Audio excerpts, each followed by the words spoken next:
Assalamu alaikum. How are you, brother? Salam wa rahmatullah. I'm very good. How are you doing, Samir? Alhamdulillah. Good to have you on the podcast, Leading with Th- Clarity. Thank you very much. It's an honor for me to be here today and talk to you and others as well. It's a podcast that I started to really explore the journey of leaders who have been on that path and to help those who are managers to rise to the occasion, right? And you being the CHRO of CBA Bank, I think you've seen that journey. So it's going to be touching a little bit of here and there and exploring what that life and journey has been for you so far and see what comes out of it. All right. So yeah, as I remember some of the earlier conversation we had, journey of HR people is not an easy journey. It just looks easy from the outside, you know. Yeah. Yeah, anything to do with people is actually very complicated, no? True, Uh, true. yeah, Um, a lot of the business people also say, business is not as difficult as managing people and dealing with people are part yeah, of the business. So yeah. we stay the most complicated things on this planet, eh? Yes, we are the most complicated things actually. But I think once we understand, or we are some people know how to do that, right? And when they do it, then it just falls into place, and then you go into the rhythm. You get promoted, you get more responsibilities. I think that is what we're constantly trying to explore, correct?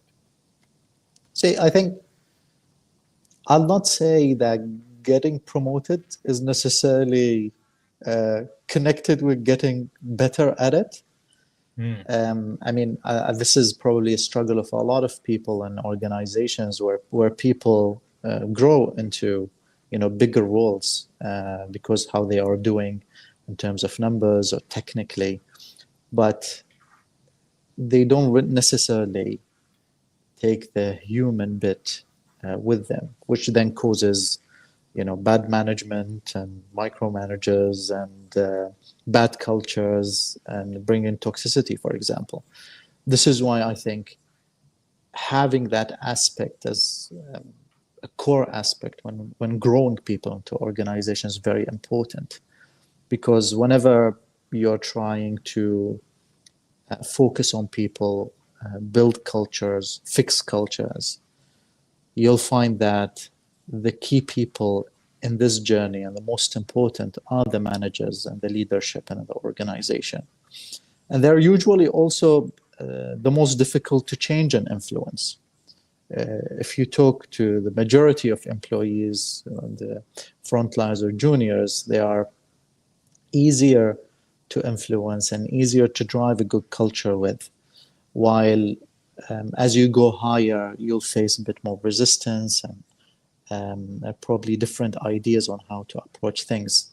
So to your point, I think the human bit, yes, it is very important, but it's not always taken into consideration as people grow in organizations. What I'm hearing you say, are you saying that it is easier to hire people at entry level than at very senior levels? No, I'm saying it's easier to influence people into good cultures, into Okay. being part of good cultures compared with more senior people. Considering that senior people, not because senior people are bad people, but because senior people have a bigger impact, or so the expectation from them is bigger. Yeah. Um, and what they need to do to drive, better cultures and, um, you know, build people more positively, there's an immense pressure on that level. I want to touch upon something where when we had our initial conversation and we were talking, I found you to be someone who puts a lot of stress on the purpose, right? Of everything that we do. How important is purpose and how does it play a role in your life? See, well, purpose will actually dictate everything else that you do. And when purpose is not clear, our actions or what we do and the directions that we move in sometimes can become contradicting. Or we work very hard and we put a lot of effort and time into things, and then it takes us somewhere that is not for us, Mm. and it's not what we had in mind. So being very clear about the purpose of what of ourselves as individuals, or us as organizations as well, what's our purpose and what we want to achieve, is very important before you do anything, because all the results that you're gonna receive after what you do really depends on that, and the misalignment can be really damaging. So we need to first think about purposes for sure. First, as individuals, I'll say, because our careers is also part of our life. It should not be our everything in our life. If we Yeah. put our dependency on careers, and something goes wrong, then Yeah. we don't want also our whole life to be shattered. So we think about our purpose as individuals, and then we see also how where our careers overlap with these purposes. And I think this is a bit of the sweet spot, where you Yeah. can find actually a job or an organization where it meets you, not necessarily 100% with your purpose, but at least overlaps at some stage. The reason I asked is because even before we decided to do this podcast, you were asking me all these questions to me. Why are you doing this podcast? Why are you having me on the show? You wanted to have a very clear understanding of what my purpose is and what we are looking to achieve in this conversation before you said yes to this whole journey also I saw. So that's why I felt you're someone who is so aligned with understanding what is the end objective before saying yes to anything. Building on that, what is Ahmed Jassim's purpose? And Uh, how is the podcast and how is the CHRO role, all of this fitting into that purpose? you see, I'll not. Sometimes when people ask this question, they feel a bit of the pressure of having an answer that I want to change the world, or it's nothing like that. To be honest, I think I have multiple purposes in life, Okay. Okay. but when it comes to doing this job and being in HR, I remember I told you the story about my first job, um, and my experience with HR, because I wasn't in HR when I first started my career, and being on the other side of HR, it was a very horrible experience. Uh, Yeah. I do understand why a lot of people do hate HR or feel HR are the enemy, uh, and I get that a lot as well. And there's a lot of jokes and memes about us, and how horrible we are. But um, there's always some truth, although I don't think it's always right. But it must come from some kind of truth Yeah. because of some bad experiences that people have in organizations, especially in organization with poorly function management, or a poorly managed human resources or human capital departments. So being on the other side, I really wanted to change this. I really wanted to be part of the change, whether an organization that I joined or even the movement, especially here in the UAE, considering that if you look at the region in particular, we are a little bit behind when it comes on the, human capital practices. There is a lot that we need to do and to build um, uh, in this area. So, so it became my purpose wherever I go to drive this change, to Mm. transform HR, not only in terms of, or bringing a new system, or drafting a framework or putting it in place, but the soul of the human capital department needs to change into not a police department, but a department that is very close to the people, that serves people, that partners with people, and whenever there's something that is not necessarily pleasant, to do it with transparency, openness, and care. So it became part of my purpose to kind of drive this and do this and be part of this change, and it's a journey. It I'm is. It still is. I'm Yeah. still part of it. When you share that, it makes me curious to reflect why this is not the default setting in organizations, why this is not the default setting of taking care of your people and taking care of the resources who is actually going to build the business. Why is it that we have businesses where uh, this is currently happening not in a good way, and then we have to work on changing it for the better? What's your view on this? See, there must be multiple reasons, and I'll not say I know all of it, Yeah, but all the reasons, but what we've seen is I think a lot of people, especially leaders of businesses, sometimes do not realize how big of an impact people have on a business, you know, hmm, especially people who think numbers, think, they try to measure everything with in numbers. Because when you talk about people, it becomes a bit more difficult to measure things. I'll not say impossible, but it becomes a bit more difficult. Uh, right. for example, if you ask someone, how do you measure a good culture? You just get a thousand uh, answers to that. And if you ask for a metrics, they'll give you stuff like, oh, what's your employee engagement score or your employee happiness? But these only measures parts of what a really culture is.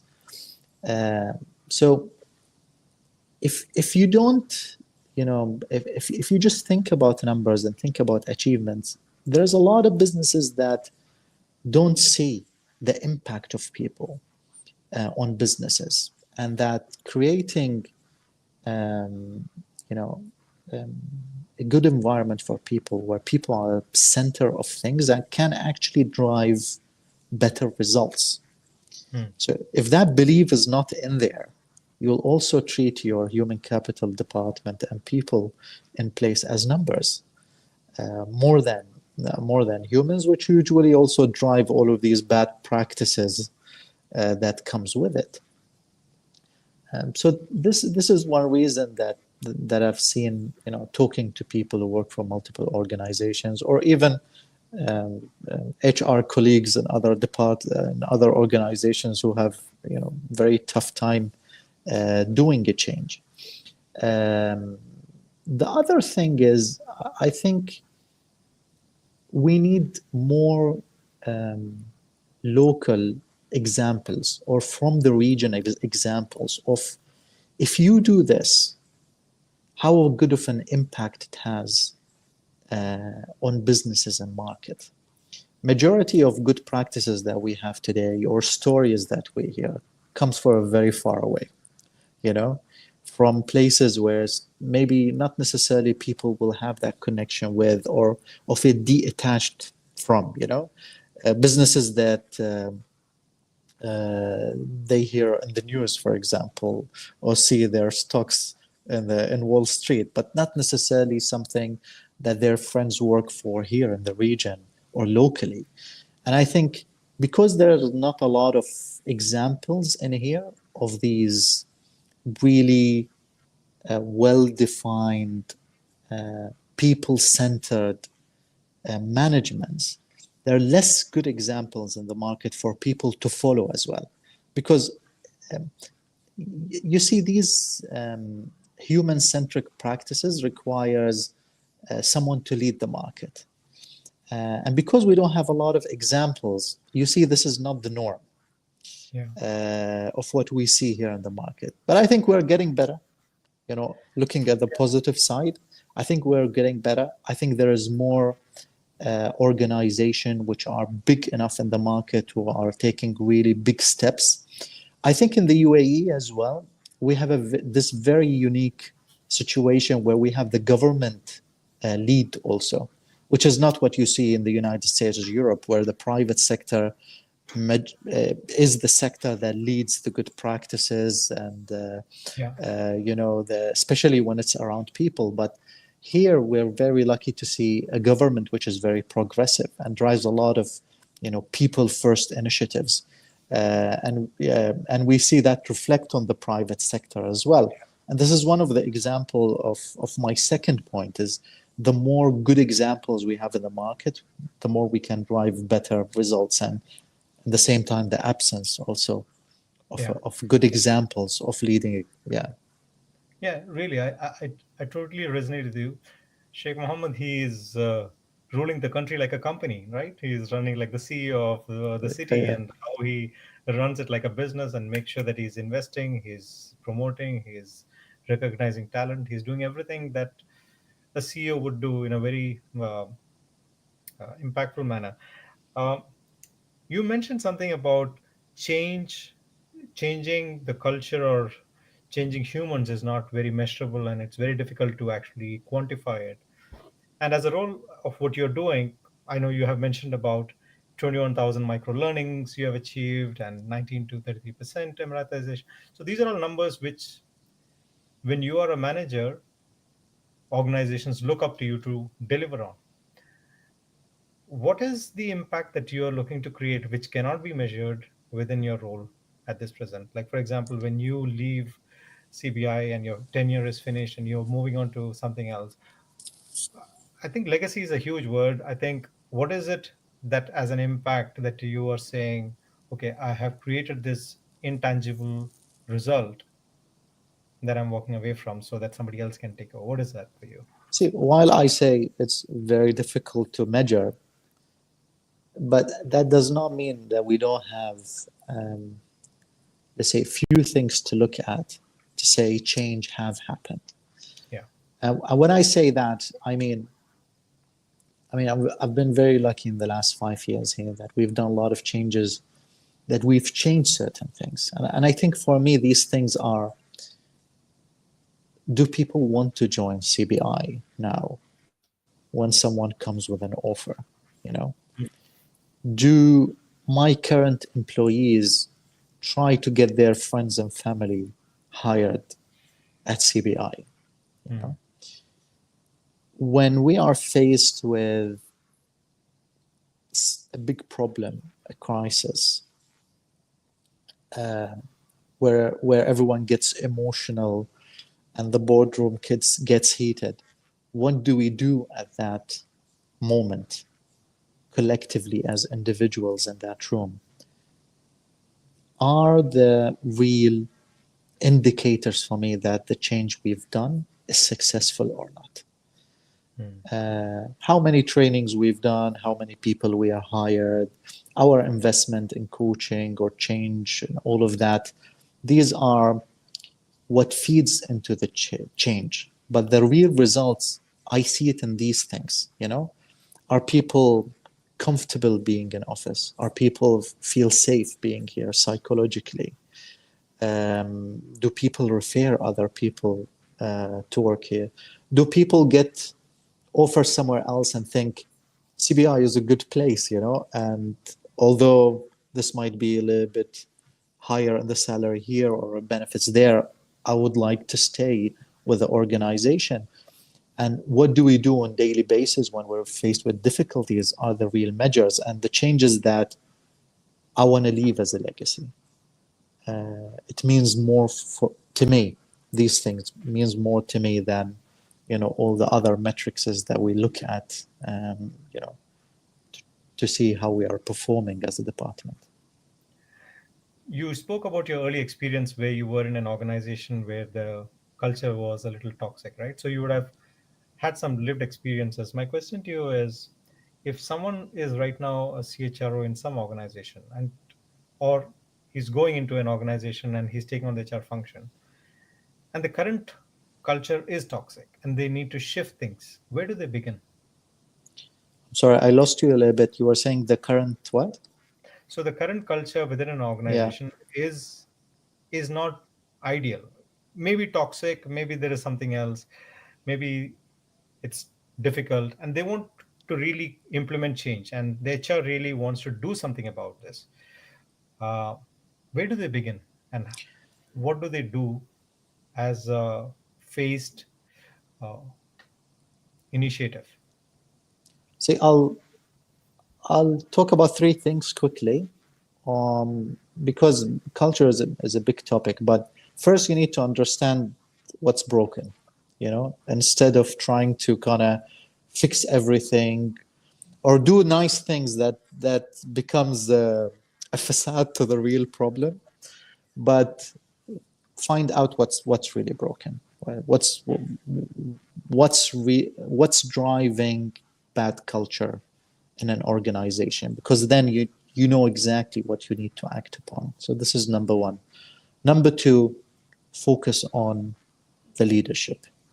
There is, no matter how much change a CHRO tries to do in the organization, even if it's 10 years of work, it can totally go down the drain if the leaders and the organization are not aligned with this change. So huge focus on the CEO, huge focus on the first line that comes after the CEO, because they can make this journey very easy, or they can make this journey very, very difficult, or impossible in some cases. The third thing, I don't think we need to change everyone, but we should change, we can change the majority by focusing on the people who are pro change. And what do I mean by this? In every organization, you'll have a group of people. You'll have supporters of these changes of culture, people who will easily understand what you want to do, they'll help you do it, and they'll kind of cheer also along the side. And then you have people who are resisting to these changes, who don't believe in it, will probably also kind of find all of the reasons not to do it. But then usually majority of organizations are people who are somewhere in between. And if you can get more supporters and amplify their voice in an organization, you'll find more people who sits in the neutral joining the change movement in an organization. And the rest just follows. Yeah. And this is what we've seen, in our multiple experiences. So focus on these supporters, people who are enabling these changes, create alliances with them, empower them, make them also faces of change. HR or human capital not necessarily need to be faces of cultural change, or anything that is pro people in an organization. I think leadership needs to be, and people in the organization who can help you do that also can be the faces of it. Hmm. Before we started this conversation, also you're saying, right, people are the most difficult things to change, and people are the most difficult things that uh, are there within an organization. Is there an experience that you have had which really shifted you, which really transformed you? Some experience in your life where, apart from the initial one that you spoke about, which is working in an organization where you moved, but after you started working with HR, you started growing in this career and in this journey. Was there any moment in your journey that really stands out, and you feel like, when I learned that, or when I met that, or when I heard this, it really shifted my entire perspective? My entire perspective on what changing people. Yeah, about people, or changing people, or how you change people, or anything, I'll not say it's a one event or something that is, a shocking, Yeah. moment, but I think my personal experience is that I was able to do more and have a better impact when I was happy with the group of people I've worked with.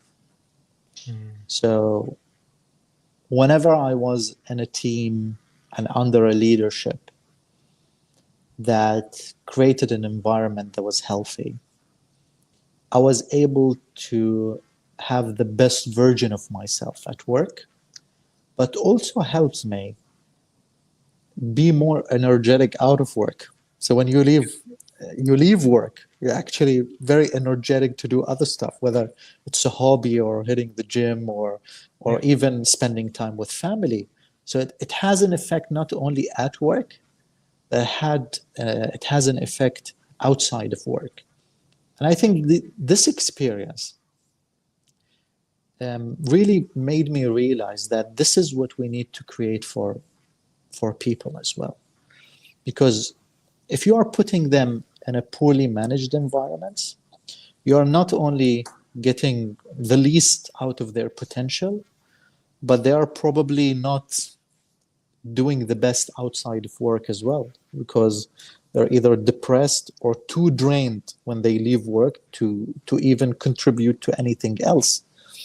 Um, so for me, you know, I've experienced both sides of things. Yeah. Whether at the same organization or different organization, stepping from one team to another, working under multiple people and multiple projects. I really experienced the good side of things and the bad side of things, and I think the good side is something that has an impact on people, organization, but also the community and the nation. This means when you have very healthy environment inside of work, you can actually have more contributing positive people outside of work.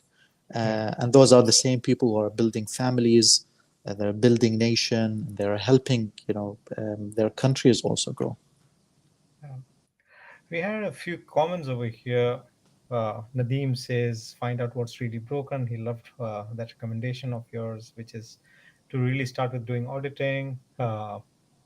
Huge focus on leadership. And Sarah says, yes, a healthy work environment transcends the borders of workplace. It has a massive impact on personal well being too. Now, when you're sharing that, I was thinking most people don't have the luxury of choosing their managers when they're in an organization. They are stuck with the ones that they are given.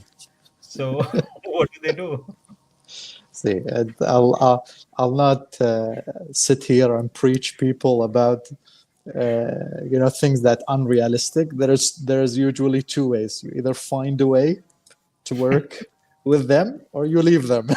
you know, that's that's my straight answers. And you probably heard this, and everyone's listening as well. Is that well, people don't leave organizations; they leave managers, and that's very true. We've seen this a lot. We work in human capital, so we sit through exit interviews, and there's a lot of people who just leave managers. And this is also links back to my earlier point, is that whenever you're trying to change, whether your practices, your culture, or whatever, you need to focus on managers and leadership because they're drivers of all the good and bad in an organization. So yeah, if you're stuck with a bad manager, you either find a very smart way to work with them and around them, or you just leave for better ones, unfortunately. Uh, how does building a coaching culture drive organization growth? This is something that we spoke about a little, and you have also mentioned quite a few times in our conversation today also about coaching culture or being uh, coachable or whatever. So, Yeah, how does what is coaching for you, and why is it so important according to you that managers or leaders must be coaches? yeah. When we started this podcast, we talked about people growing into the ranks, uh, and I've highlighted that sometimes that does not really always align with the growth on the human side. Whether it's how to lead people or manage people, or most importantly, managing yourself. And it's not always a fault of those managers. Sometimes people, grow too fast for certain reasons. Sometimes people grow out of a technical role that not necessarily required also very complex management of people. So coaching really steps. in here to play this role, the role of helping people to look into their inside before outside, Hmm. and to help them reach the right answers to the questions they know and the questions they don't know.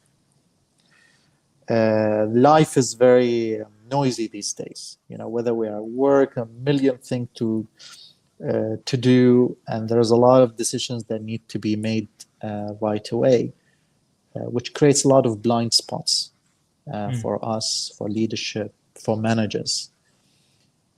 And coaching is here to step in and to shed light on these blind spots and to lead a conversation that helps people to be more self-aware, but also to reach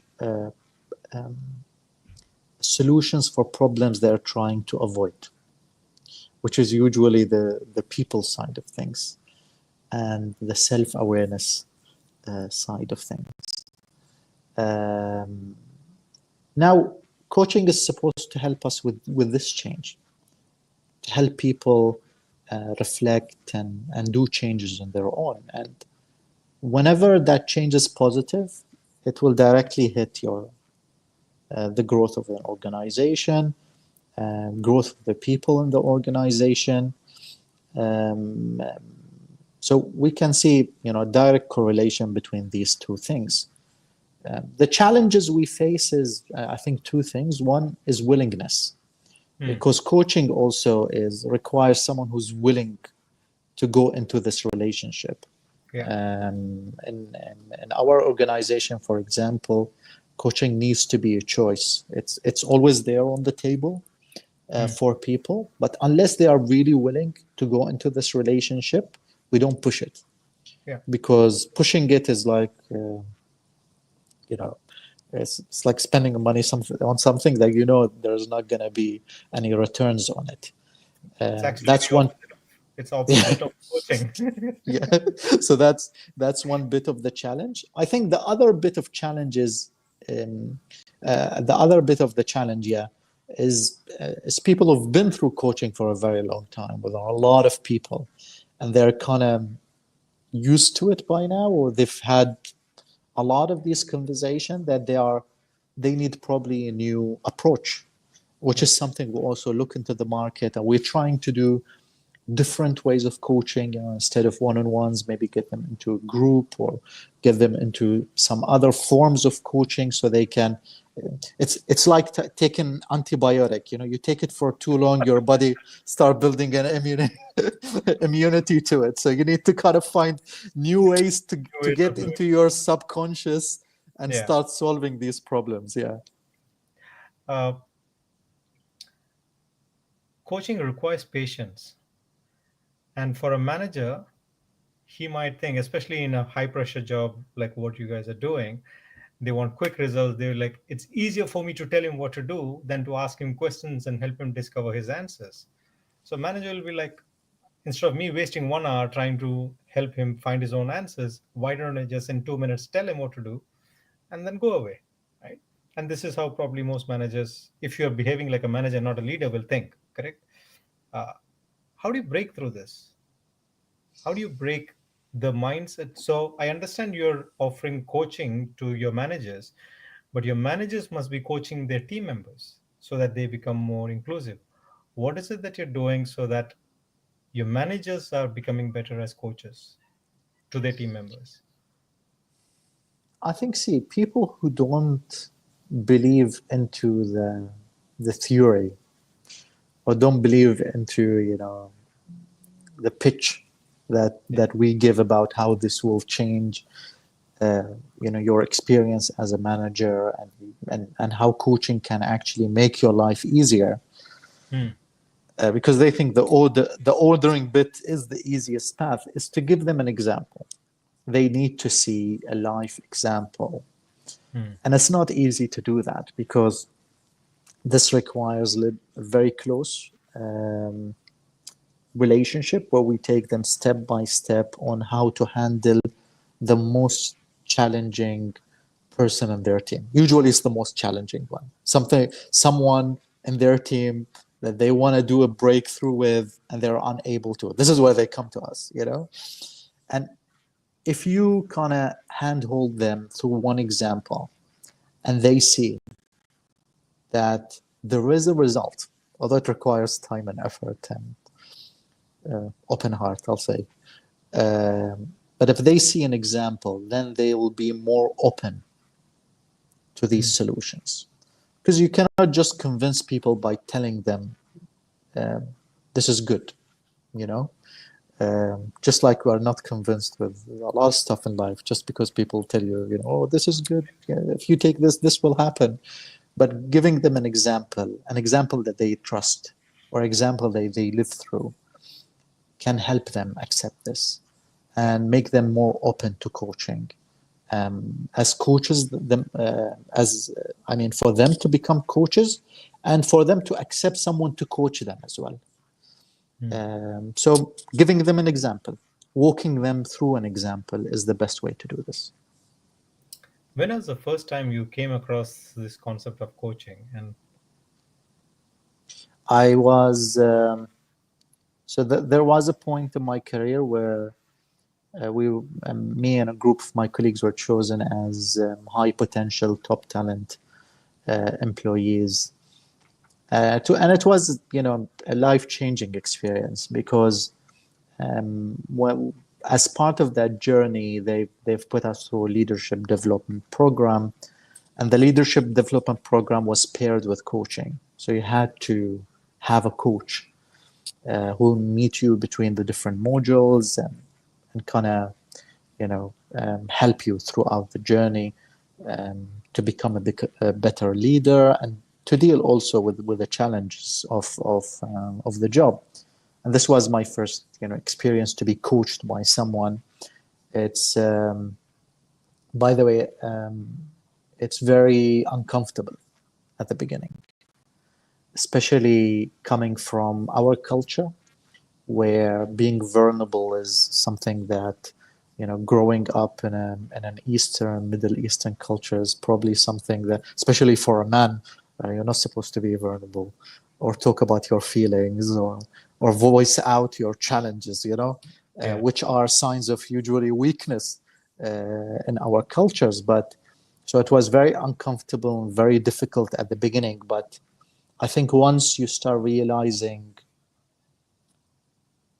the benefits of being vulnerable, the yeah, benefits of voicing out what do you fear and what do you want to change, and talk about, you know, your purpose. Um, it does change how you approach things, but also make you benefit from the coaching experience. yeah. And once you benefit from a coaching experience and you see the value in it, you will approach it by yourself, even if it's not imposed on you. This is why when I moved to this job, for example, at the beginning, I hired my own coach, Mm. even before asking the organization for it, because I knew I was stepping into a new territory. I was going into a more challenging role, a new environment that I have, I don't know how it is or what I'm gonna face. So I even hired my own coach at the time with my own money to make sure that there is someone there to help me through it, and help me through my own thoughts as well. Are you seeing this as a culture shift that is happening across the Middle East right now, or in this region where uh, coaching has been around in the West for a long time? It's a very matured market over there, but here in this region, opening up and uh, realizing that coaching can make a difference is relatively new, correct? But how is acceptance amongst your peers, the Emiratis, the locals? How do they view it? Is it still predominantly, oh, someone is going to come and tell me what to do with my life, and they're going to give me advice, and I don't want someone to tell me what to do, etc.? Or is it they're already aware of what coaching is already culturally the shift is happening or not Yeah. yet? I think if you are dealing with people or nationals in particular who are middle management and above, they already had this experience. This is not new to them because they worked at organizations that had coaching. I think it's a little bit more difficult with people who are, this is their first time to deal with a coach, or they are still new in organization or corporate life, and they need to go through their own process of understanding how coaching works, and that they need to do also put their bit of opening up and being vulnerable.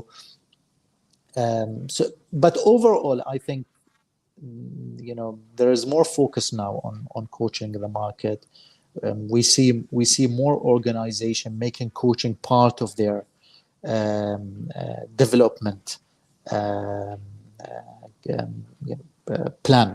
So whenever they are planning, it's not only trainings and things like these and IDPs, but they are making coaching a mandate for a lot of these programs, which is very positive that Yeah. we are seeing in that. But in the same time, I think we're still growing into more maturity. I think organization will require to mature more into this area to benefit more from it, because until now a lot of people are doing it because they also think it's the good thing. It's like you have a catalog of the best practices, and coaching is one of them, and you think just because I'm doing the others, I probably need to do this as Nice thing well. to do, yeah. But I think to reach that maturity, organization really need to curate what's right for them, and Mm. and coaching is one of these things they need to curate into the package. For whom, for what, when, kind of thing, for it to be more effective, and not just do it for the sake of doing it and putting some kind of number into our coaching hours or so on. Uh, you said you hired a coach. Instead of hiring a coach, what made you not hire AI as your coach? No, it wasn't. It was before the, the whole generative AI movement. So, But do you think AI but can really replace human coaches, or human coaches bring a layer that AI cannot? see, I'm not sure. And I'll tell you why I'm not sure. Because this whole AI, um, it's at very early stage. I can tell you, yes, today the bots that we talk to, for example, they lack a certain area that only can be done by humans, but we don't know what's going to happen 6 months later or Yeah. 1 year from now, and how smart the AIs will be. Um, just like when before, for example, Chat GPT, there were other bots that we kind of used, but when ChatGPT came up, you really thought those bots are retarded. It's Yes. like they were like they weren't able to do much compared with this. And Yeah. even the current ones, I mean, this was it came up like what, 2 years ago, I think. 2 years Now ago. 2 years ago, even the first versions compared with the versions we have right now, there is a big difference. Yeah. So to be honest, I don't know. I don't know if it's going to be as good, but for sure, I'm sure that organization will use AI to Yeah. solve certain problems and to tackle certain areas, because I think it's convenient. And I think there's a lot of things that people wants a quick conversation about or quick help about that AI can do. Yeah. But on a deeper level, will there be stuff that people only can do? I think also yes. I think there's always going to be something special about us, hopefully. So something that we only can do. Yeah. And I think there's still always going to be people who will be more comfortable dealing with a human being, Yeah. seeing someone, dealing with someone. Mm. So I'm not really sure, but at the same time, I think it's going to become also a preference Mm. down the line. Let's see. Let's see. Let's see. So Krishna Iyer was saying, to the point that you said, find a way to work with the manager or leave the manager, is what you said, right? And then he added this, or as my friend says, get the manager to leave,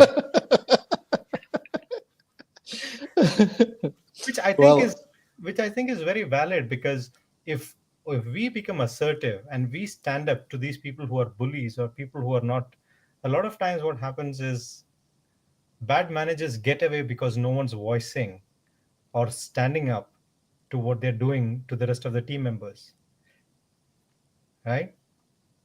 you want my opinion on it? Yes, I do. See, I think if you're gonna voice out and be bold about it and speak up, it's either the organization allows you to it, so their organization who will protect someone who speaks up, so you can comfortably stand up to a manager and speak up your mind and be bold about also your stand on certain practices without the fear of retaliation, for example.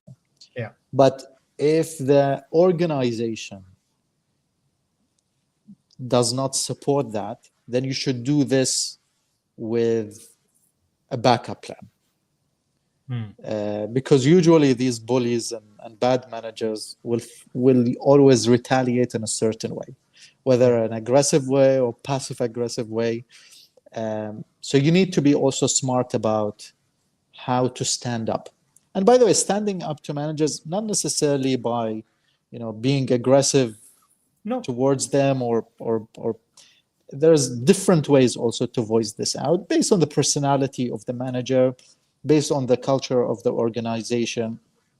So there are multiple ways to deal with it. And I think this is what I also mean by find a way to work with a manager. Hmm. It's not necessarily means you need to kind of go with the flow and everything they do and say, but find a way to work with them while preserving your values Hmm. and your well-being at the same time. Yeah. And not to compromise that, I believe, right? No, no, Not to no. compromise your values at all for anything. No. And this is where I think a lot of people decide to leave, is that where they feel that there is a compromise of their value or their health or their well-being, where the decision of change is actually good for them. There's a question here from Krishna. He says, can the trigger to getting a manager coached be a psychometric assessment? So you said you were identified as a high potential, and then you were asked to go through the coaching program, right? So how does an organization decide which managers to go take through a coaching program? Is it through psychometric assessments, 360-degree assessment, or is it something else? What is it that you do as a practice to identify, okay, this person, because everyone benefits from coaching, not only managers, right? Anyone and everyone as humans will benefit from coaching. So as an organization, how do you decide to invest? Uh, what is it that you do to recognize who is high potential and then say, okay, let's invest in these people and give them coaching? See, when it comes to practices, there's different ways to identify who will be, in the target group for coaching. Sometimes, just like the example I gave you, they're already identified group of people who we want to invest in to grow into bigger roles in a shorter period of time. So they require coaching. Sometimes we want to do something for level based, for example. We want our middle management to be coached, for example, because we want to strengthen our middle management or our senior management, or maybe someone a new CEO joins or a new C-suite joins. So we hire a coach to help them through that journey, especially at the beginning. So there are different reasons to do so. Now, to the point here in the question, where does an assessment or survey trigger a Yeah. coaching experience? Now, for example, a 360 will usually be paired with coaching or be part of a coaching experience. You're already being coached, so we do 360 to kind of get a bit of feedback to help the journey. Psychometric assessment, haven't seen this much where this is the trigger for coaching, at least in my experience, but it might be as well. But again, we go back to the point of you cannot force someone into coaching. This means you can encourage them, you can tell them why the results in the 360 and the psychometric assessment can be improved through using different tools. One of them is coaching, and convince them into going into the journey. But forcing people to go into the journey without really showing them why and where they are going, useless Okay. at many times. Yeah. So imagine I am a high potential manager and I have never experienced coaching. And how would you introduce that to me? So what we usually do is we do some work before that. Okay.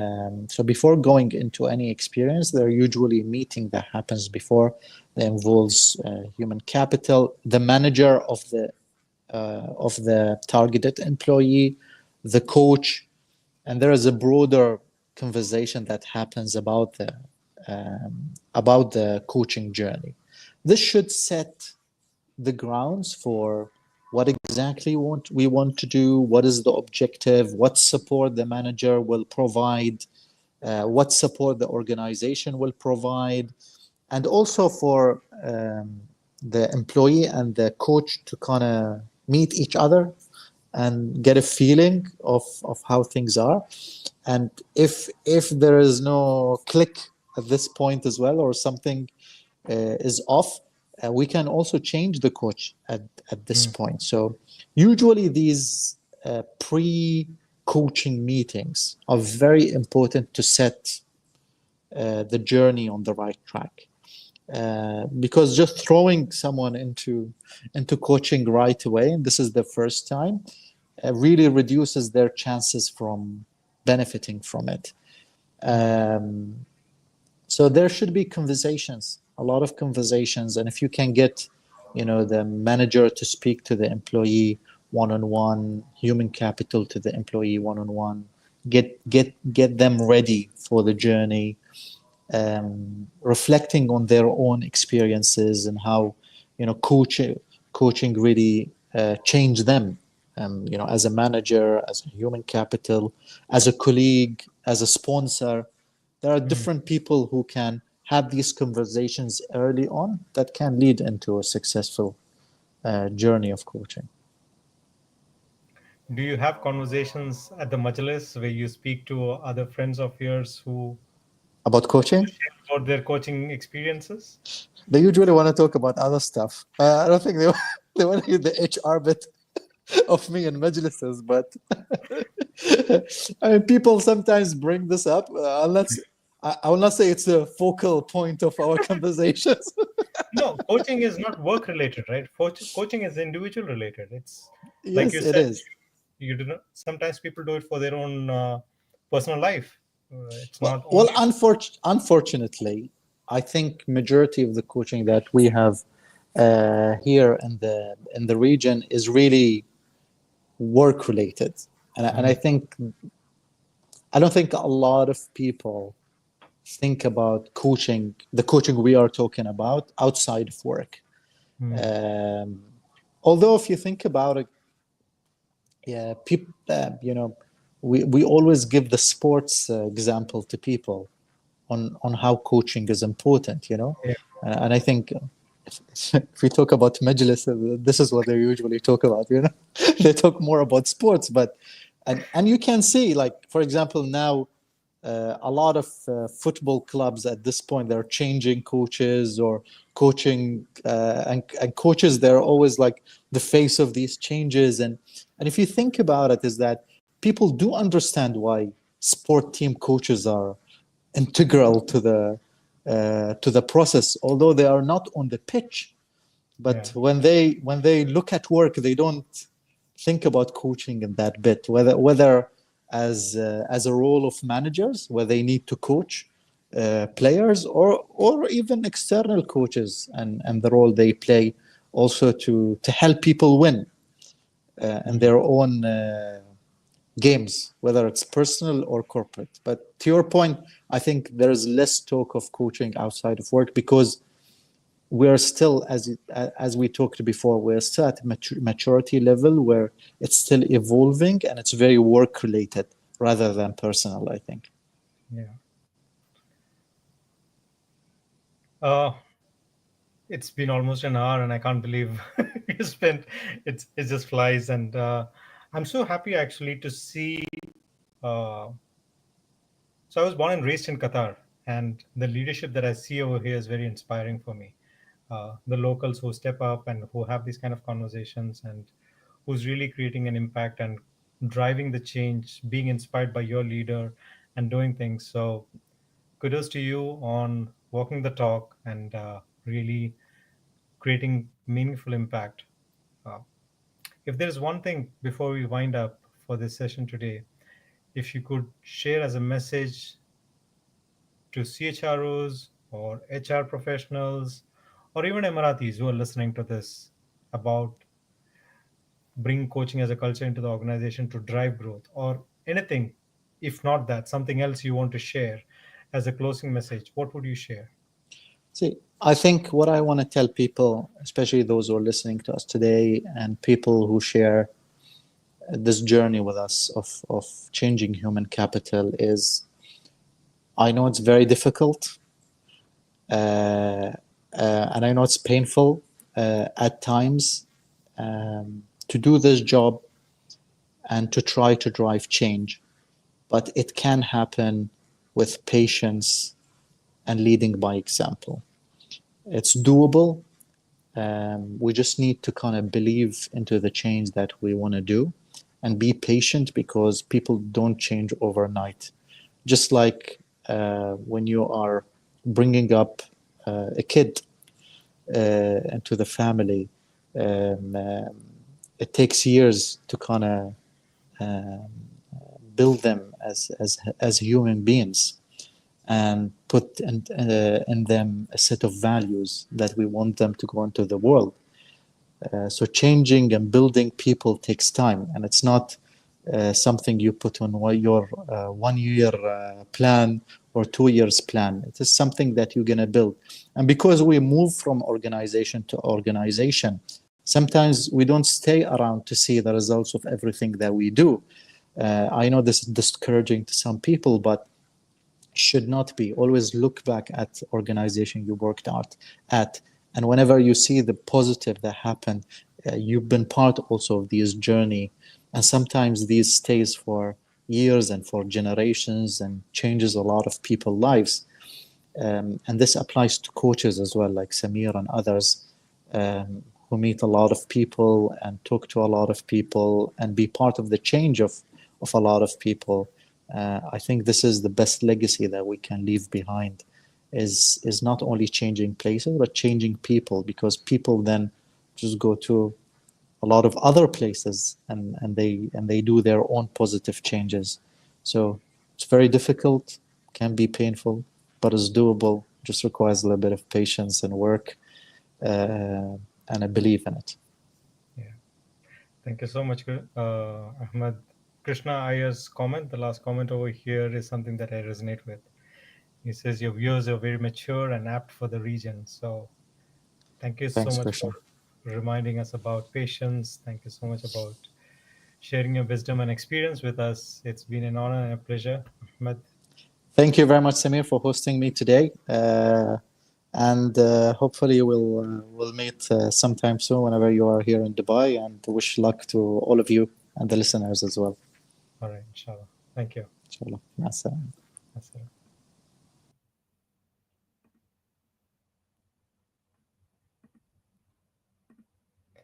Thank you very much, everyone. That's it for today. If you'd like to know more about the Clarity Game, scan the code. Till we meet next time, goodbye.